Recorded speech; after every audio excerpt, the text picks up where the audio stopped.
আসসালামু আলাইকুম সবাইকে। ডক্টর সিনথিয়া বলছি শুভ ডেন্টাল কেয়ার থেকে। আজকে যে বিষয়টি নিয়ে আমি আলোচনা করব সেটি হচ্ছে ডেন্টাল ক্যারিজ থেকে কিভাবে পালপাইটিস এবং পেরিপিকাল পেরিওডন্টাইটিস হচ্ছে।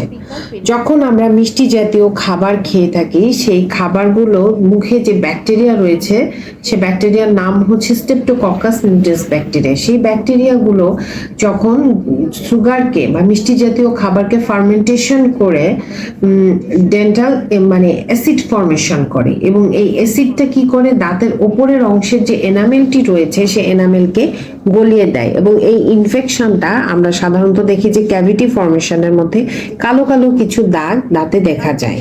সময় মতো যদি আমরা এই ক্যাভিটিগুলোকে পরিষ্কার করে ফিলিং বা চিকিৎসা না নিই, তখন কি হয়, দাঁতের ভেতরে যে পাল্পের একটি অংশ রয়েছে, এটা আরেকটি মডেলে আমি দেখাই, দাঁতের ভেতরের এই অংশটিকে বলা হচ্ছে পাল্প, এবং এই পাল্পাল অংশটাতে রয়েছে নার্ভ এবং ব্লাড সাপ্লাই। তো সুতরাং আমরা যদি সময় মতো চিকিৎসা না নিই, চিকিৎসকের পরামর্শ অনুযায়ী বা ডেন্টাল ক্লিনিকে গিয়ে, তাহলে দেখা যায় এই নার্ভ এবং ব্লাড সাপ্লাই গুলো এফেক্ট হয়, এবং যখন দাঁতের এই নার্ভ পোর্শন গুলো এফেক্টেড হয়ে যায়, তখন সিভিয়ার একটা পেন যে কোনো দাঁত থেকে উঠতে পারে।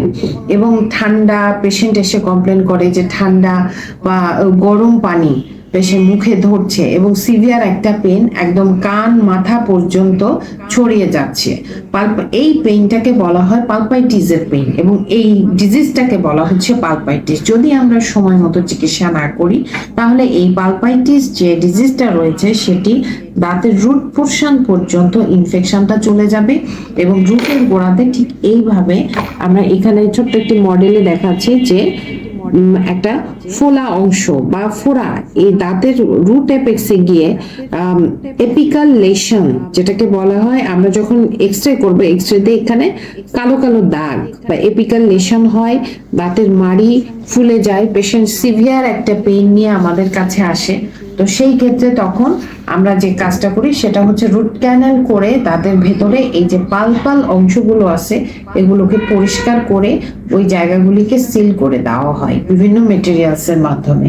তো সুতরাং আমি সমস্ত রোগীদের কাছে, দাঁতের সমস্যায় যারা ভুগছেন তাদের কাছে এই পরামর্শ এবং অনুরোধ করব যে আপনারা যখনই দাঁতে সামান্য কিছু ক্যারিজ বা ডেন্টাল প্লাগ বা পাথর জমে যাচ্ছে বা কোনো প্রবলেম হচ্ছে, তখন অতি সত্বর নিকটস্থ ডেন্টাল ক্লিনিকে গিয়ে ডেন্টিস্টের কাছে পরামর্শ নিন, এবং সেই পরামর্শ অনুযায়ী চিকিৎসা করুন।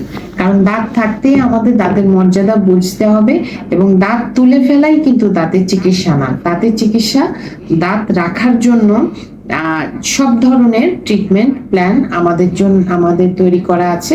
আপনারা সময় মতো এসে ডেন্টাল ক্লিনিকে চিকিৎসা গ্রহণ করতে পারেন। ধন্যবাদ সবাইকে।